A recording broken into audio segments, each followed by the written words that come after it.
Welcome back, Agile Mentors. We're here for another episode of the Agile Mentors Podcast. I'm here as always, Brian Milner, but today I have a very special guest with me. I have Dr. Michael Housman with us. Welcome in, Michael. Hey, thanks, Brian. Really excited to have Michael here with us. Michael's got a new book coming out December of this year. It's December, right?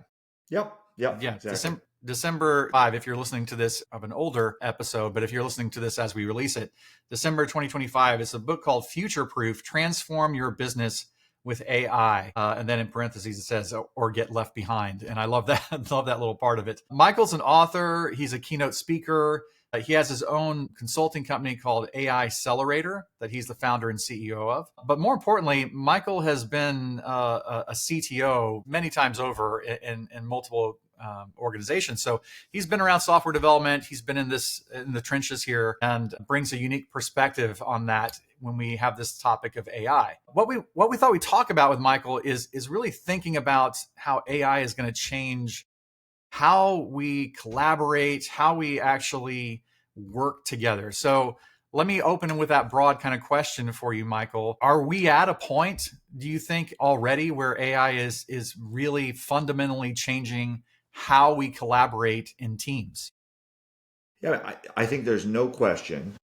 And of course, we have folks, I think ChatGPT was the starter pistol. That was when you put a AI application front and center in something that's consumer or employee facing, and that's great.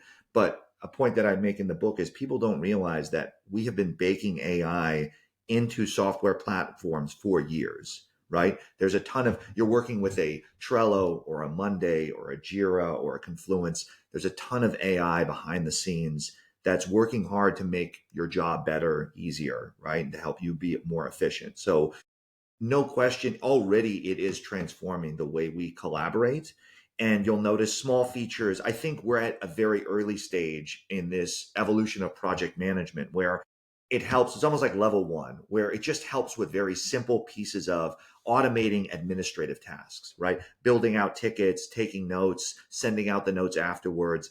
This is the table stakes. This is the very basic stuff that project managers are doing. And we can talk more about this, but I think it's headed towards a level two of like generating insight, making predictions. When are deadlines going to slip, right? When do we need to refactor mid-sprint what's going on? And so I think that's where, and I think eventually it's going to get to the point where it's doing active adaptation, where you don't even need a project manager to be doing a lot of those adjustments. So that's probably more than you needed in response to your question. But No. the point is, like, folks are like, oh, is AI going to make its way into the scene and help our lives? And I'm like, it has been for years. Like, you just don't even realize it. No, I agree. I think you're right because it's been kind of this incremental growth, right? I mean, even like recommendation engines and things that we kind of came to accept in like Spotify or Netflix or whatever. Mm-hmm.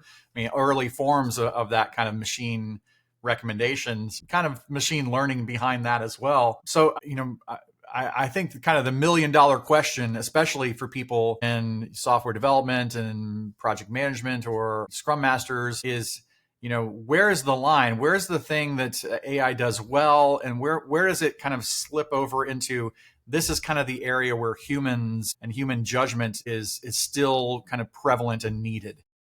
Yeah.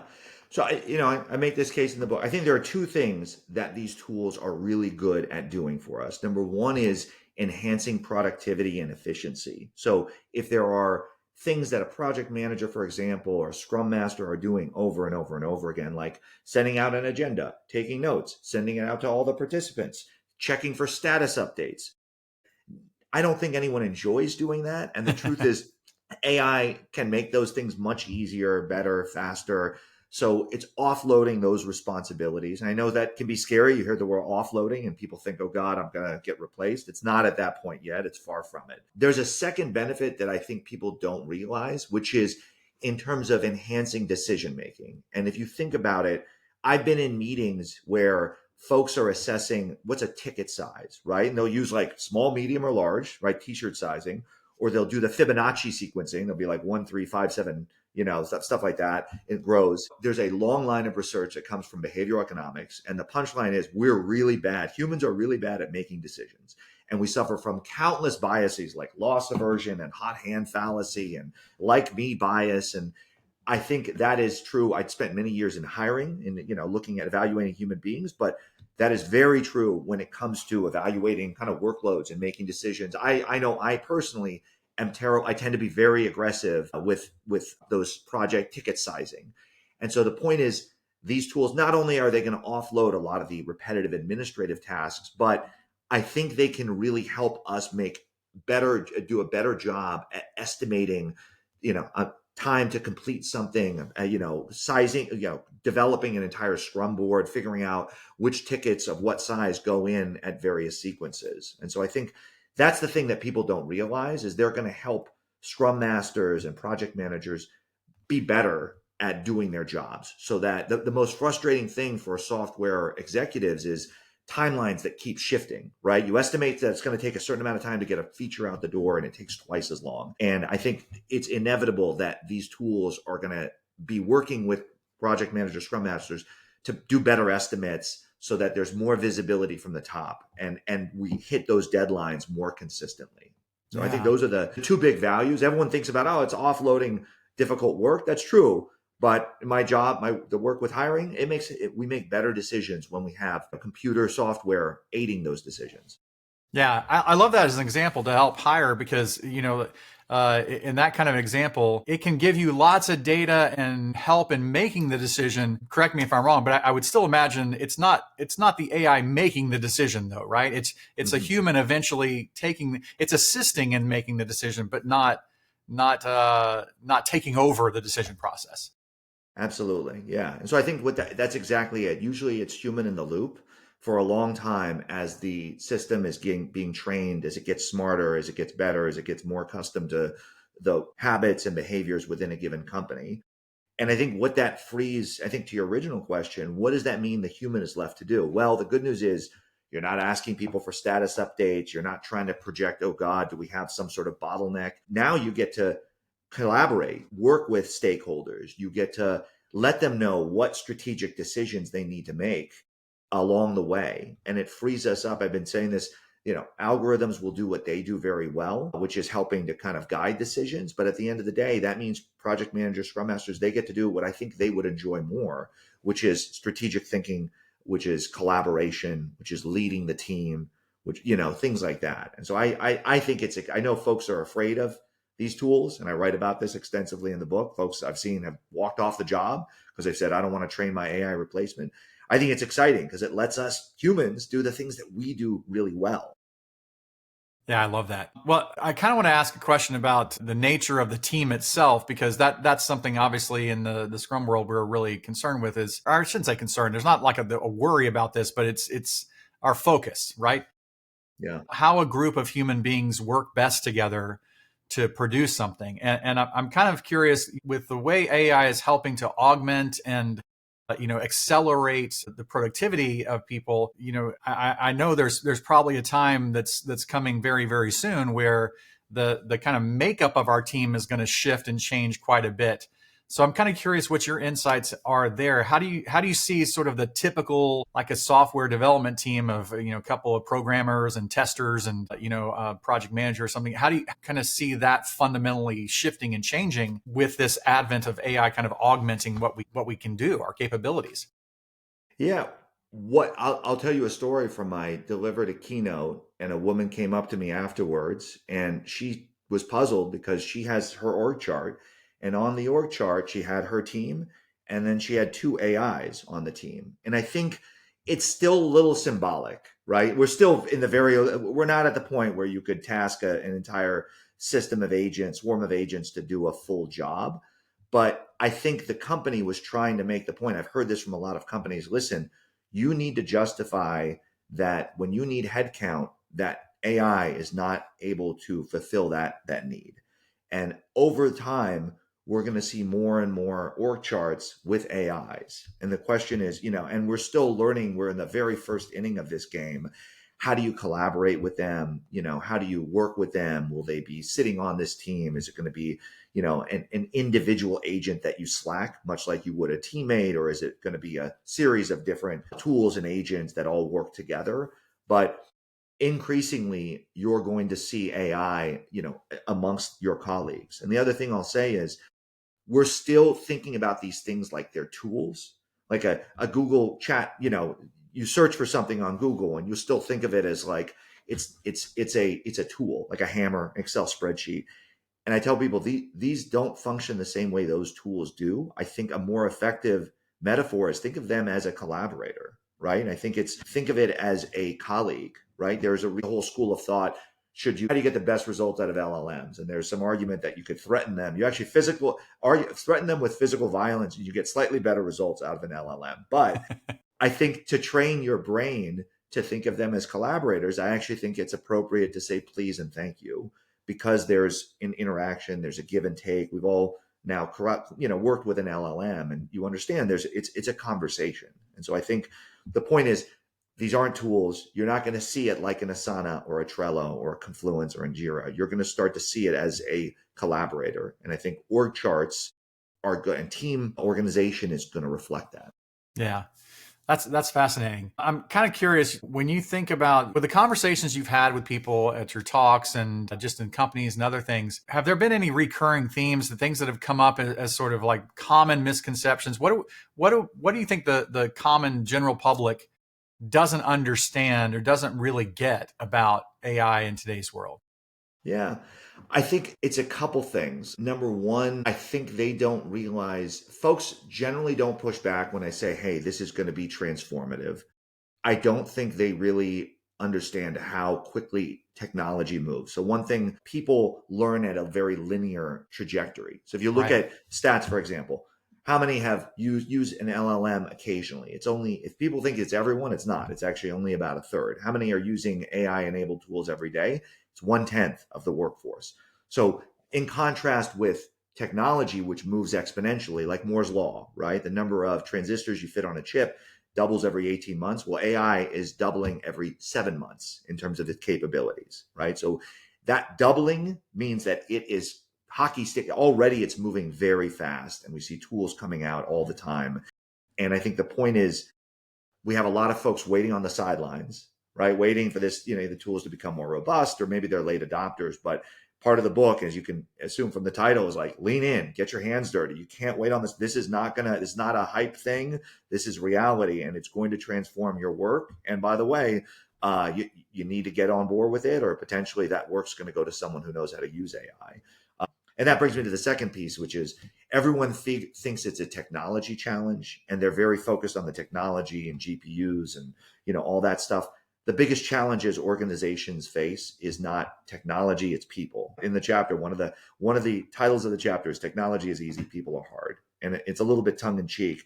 The biggest challenge every company is going to run into is getting folks to lean. It's retraining and reskilling yourself at a job that you've done for 5, 10, 15 years.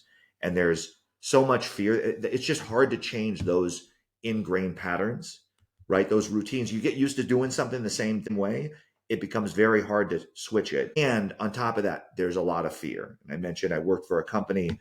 We reinvented title and escrow. We gave all these title and escrow agents tools and said, hey, we're going to make your job easier. And I was shocked. I wouldn't believe it if I hadn't seen them with my own eyes. We had people walk off the jobs, and I said, I'm not training my robot replacement. I get what you're up to. I'm going to go across the street, find a company that doesn't use AI, and I'm going to be very happy there. So, that's the biggest challenge. It's not AI isn't about the technology. At least organizations using these tools, technology won't be the hard part. It's going to be the people. Yeah. Yeah, and you're right. People are hard. We have our own fears, and that I know there's a class that I'm teaching on AI and Scrum right now, where that's one of the questions I ask early on is, what's your fears? How do you what are your worries about this? Because I think it's important to acknowledge that there is a kind of an emotional component to how people are kind of addressing this in today's world a little bit. Yeah. Well, I kind of want to swing the other way a little bit, because we're talking about like the ways it can assist and the way it can help, and I'm kind of curious. I'm sure you've seen this in some ways, but can you talk a little bit about maybe the ways people are misusing it? And is there misunderstanding about it that's leading to kind of overuse or over-reliance or misuse in some way that is something to be careful of and look out for? Yeah. I mean, I see a lot of folks expecting it to come up with some magic answer, right? Kind of one shot prompting, just say, hey, give me everything I need all at once. And what they don't realize is that it's designed to be collaborative and conversational. And so often, I think prompt engineering, I hated that term. I thought it got it got hyped up and overused. Prompt engineering seems to suggest if you put the right magic words in that box, you can just copy paste what you get out of it. And I think people don't realize that it is very much a collaborative process and that you need to work with it. You need to offer guidance that you're constantly, there's a lot of feedback, right? And I think the second thing is folks are doing it to, they're writing automate, help me with an email that I'm struggling with or with a report, and they don't use it as a thought partner. So that's the other thing is like, you can ask it, hey, I do this all the time. I have a difficult client. Here's a presentation that I'm going to be delivering tomorrow. Be the difficult client. And by the way, you have the call logs. You can simulate them. Kick the crap out of this thing. Like, tell me why this is bad. Give me points where I can improve it. And so I don't see folks using it as a feedback tool, as a thought partner nearly enough. And I think those are the two key pieces where it's like we could, it's like having a Ferrari in your garage and you're like, oh, this is great. I can charge my cell phone on it. You're missing the point that it's got so much more power under the hood and you're barely tapping. You're not really tapping its capability.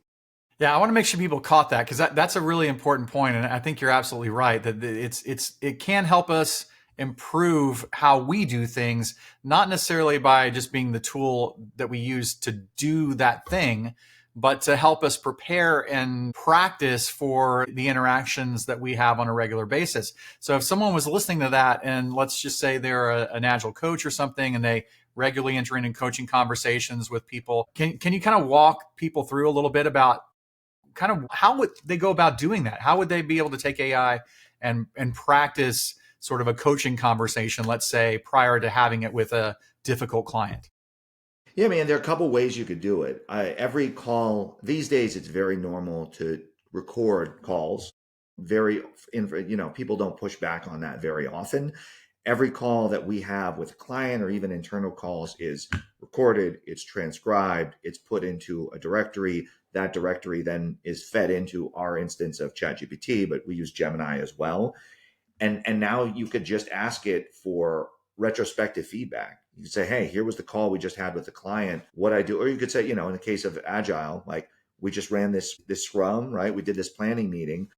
What went well? What could I have improved personally? There's without question, that's, a no-brainer, right? To get feedback and you have someone listening in, I don't think checking in with your boss once a week and then having a once a year performance evaluation, if you really want to get better at your job, that's not going to get you where you want. But I've done this as well where I have real-time avatars. I'll give you another example. I read led a session. It was a bank in Peru, and they just sent their board out to do site visits. So they're out in Lima and they're collecting information. They're taking photos and they're transcribing videos. And we fed it all to an LLM that was actually a real-time avatar. And we named them. We gave them 2 new board members, virtual avatars that you can have a conversation with. They know everything about the bank. They also have a purview into everything that you just collected. And now they literally participate in that meeting. They're giving you feedback in real time. They said, hey, what do we think about this idea? We want to think about some mobile solution for payments. One of the avatars thought it was a great idea. One said, this is silly. This is not really in our wheelhouse. And there are companies that do this. And, so think about that. You could imagine a world. I think we're not far from the point where running your Scrum, you have your planning meeting and there's an AI sitting there and that AI is weighing in. It could be giving feedback, right? It could be giving a voice to folks that don't have one, that don't feel like they can speak up. So that's, the possibilities are endless. Yeah. Yeah, that's great. And I can endorse that personally myself. I've been using it for those reasons, those same kind of practice sessions as well. It's great for practicing talking to your customers, trying to get maybe early signs of what they might want or need for your product. There's a lot of kind of a deeper insight you can get from that prior to the actual conversation. And, we're talking here about collaboration and how it's going to assist collaboration. Well, that's a very definitive way is if it can enhance the conversation, right? And have you prepared for that conversation, that you get the most out of that collaboration when you actually talk with the real human. One of the other areas we talk about in Agile, when we talk about collaboration, we talk about kind of different methods of interacting with people. We talk about mentoring people and facilitating different sessions and coaching people and stuff. So I kind of want to hone in a little bit more on that collaboration aspect, because it's very much about conversations. And I'm kind of curious from your perspective, how does AI help in that area to help us get more out of our conversations and actually, when we're together, collaborate more effectively? Yeah. I mean, there are a couple ways. Number one, there are a few tools. Everyone deals with conflict in the workplace, right? Inevitably, there's going to be disagreements. You want to make sure that you have a functioning team that can handle disagreement and conflict well.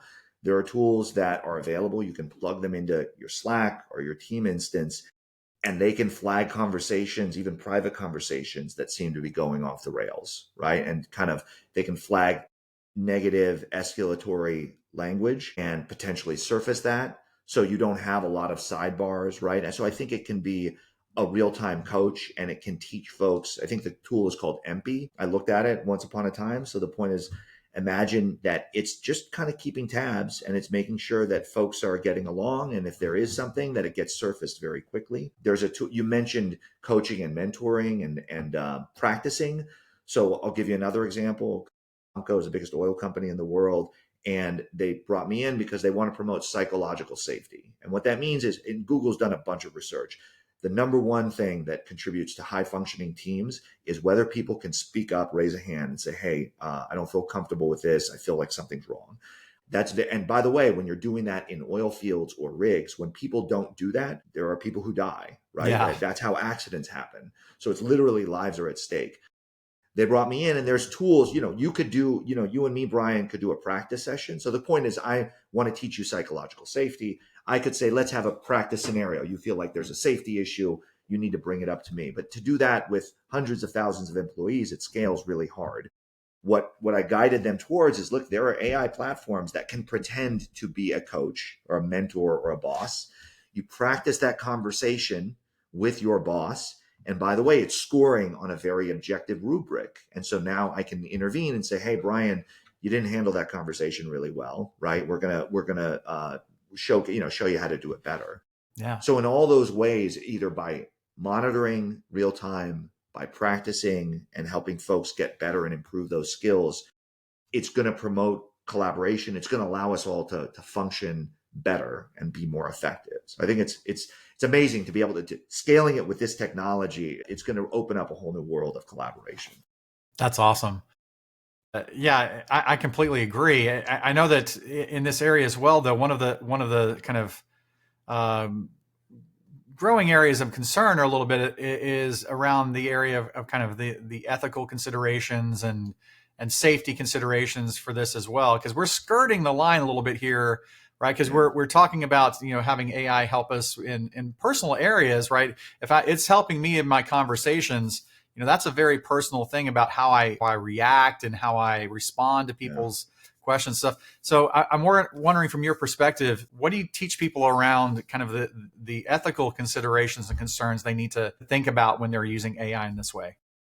Yeah, I mean, there's a whole chapter about deploying AI responsibly and ethically. These tools often mirror our biases, and that can be, there's misinformation, hallucinations, and there are ways to keep that in check. But, project management, agile, like you can't, mistakes, there's very little margin for mistakes. And so that's someplace where you need to use these tools to rein that in. But like, with bias and making biased decisions, I'll give you an example. I did hiring for a number of years. We built models based on how people performed on the job. And if you don't make adjustments, imagine, if you will, there's a workplace where people who tend to get promoted are white and male, and they, women tend to stay in the same place, and minorities tend to be shown the door. Well, you build a model based on that bias, and you deploy it naively, you're going to reinforce the bias that exists. Yeah. And so I think the same is true of, and the good news is we had safeguards in place so that we would run tests on the models. We would say, hey, is this going to create the workplace that we want, or is this going to reinforce existing biases? So the point is, there need to be safeguards in place. You need to bake it into that either procurement or model building and deployment process so that there are a few inflection points that are go, no go. And we're evaluating, even if we can do something, even if we can do social listening, even if we can be, advising around making decisions around project management. Should we, right? Is going to make people uncomfortable? Is it actually going to lead us down the wrong path if we've trained it on data that isn't ideal, that it's somehow biased? Yeah. That's a great point there. I agree with that. Well, one of the things I thought about in relation to this topic is when agilists kind of approach any issue, it's very often comes back to these kind of three main strategies or approaches we talk about: trying to increase transparency, inspect, and really get to the heart of what's really behind something, and then figure out what the right adaptation is to make moving forward. I'm just curious, from your perspective, what you've seen AI do and help organizations in their collaborating in teams. How has it, or what ways can it help us increase transparency, help us get to root causes of things faster, and figure out how we should change? Yeah. I think that the transparency is a no-brainer, right? Anyone who's getting meeting notes, agendas sent out beforehand, meeting notes sent out afterwards, I think it's inevitable that these tools are going to make much more information available, right? You can now search your ChatGPT or Gemini instance, and it can go to all your wiki. It can go to all, Asana. I think they're starting to get access to GitHub. So imagine, if you will, a giant brain layered on top of all these SaaS applications. And so it's basically showcasing, where are we? The question that folks are asking: where are we in this sprint? What's going to get done? What's on track? What's falling behind? I think that's already in the works. We're already seeing more transparency because of these tools. For me, the inspect stuff is what's really exciting, right? So right now, how do you figure out where are the root causes of problems? You have to do a lot of digging. It's a lot of forensics, right? Yeah, You're asking different people, and you're kind of, as a Scrum Master, you're forming a mental model and trying to figure out. It's like doing a detective novel, right? Well, I think very quickly we're going to see the tools get smart enough and integrated with enough platforms that they can do that root cause analysis, that they could say, oh, okay, we're slipping, and here's the reason why, right? We're finding a bottleneck. Some developer is really struggling on something that we thought was going to be a lot easier. And so I think the inspection, imagine, if you will, now you can query and work with an AI and say, and just start typing in. You don't have to talk to people. You can actually just say, okay, what metrics are you sawing? Did you see slipping? Like, what do you think is the root cause of this issue?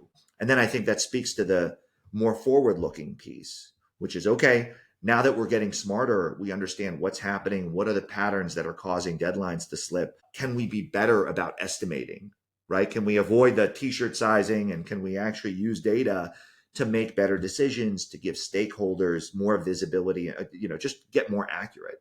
Because I've been in so many companies where we get really ambitious during that planning meeting at the outset, right? We're kicking off a sprint. Right. And then how many times do you come back 2 weeks later and you're like, yeah, we bit off way more than we could chew? And it's infuriating to company stakeholders and leadership. And I would love to see us narrow that gap, so we know with a high level of precision, what can we bite off, and present them the trade-offs. A lot of times they just have to make decisions. What's valuable? What's most important? So I think all of those pieces AI is going to speak to all of them. But the first one, transparency, we're well on the way there. This is all really fascinating. I want to kind of wrap it up with a question here for you, because people are listening to this and they are starting to get excited about it. Maybe they're part of that percentage of the population that's not really using it yet at work, or hasn't really dove into this very much. If you were to give them advice for kind of a safe place, what's one thing they could do to start to integrate this and start to explore this a little bit more, where would you point them? I think all the big LLMs, like Claude, Gemini, ChatGPT, everyone should be in those tools, should be playing around with them, should be kicking the tires on their capabilities. What's amazing to me is they're starting to build a memory. So if you have a history in any of these tools, do yourself a favor, ask it, what are my blind spots? Yeah. And you'll be blown away. If this thing knows me better than my dad. And it was amazing. It was unbelievable. And it really called out things that I'm good at and things where I really struggle. And so when you start that's, to me, that's starting to have a conversation, that's learning, that's getting feedback, that you start to appreciate how smart these tools are, right? From that memory. And I think beyond that, playing around with different tools, there are tools coming out all the time, and there's one, I'll kind of leave you with this one, which is when McKinsey did a big study and they said, okay, what makes you a power user of AI? And there were a few questions that folks asked, but the number one was, before they started a task, they asked themselves, is this something AI could help me with? And so I think that hitting that pause, right? Rather than just jumping in, be like, I got to write a job description for a new role, or I got to do this, I got to write a report for my boss. Just stop and say, okay, is there some way, like, it's okay to be lazy? It's actually, it's a good thing, right? Or just stop. Say, hey, is there a lazy man's way to do this using AI? And asking that question at the beginning of any given task. I think that's a key unlock. Yeah, that's awesome. Well, I can't wait for the book. It sounds really, really fascinating. So again, just if you missed that earlier on, it's called Future Proof: Transform Your Business with AI or Get Left Behind. And Michael Housman here is the author. It's coming out in December 2025. So Michael, congratulations on the book, and thank you for coming on. It sounds like it's going to be really fascinating. Yeah, I'm super excited. Thank you for having me. It's been a pleasure.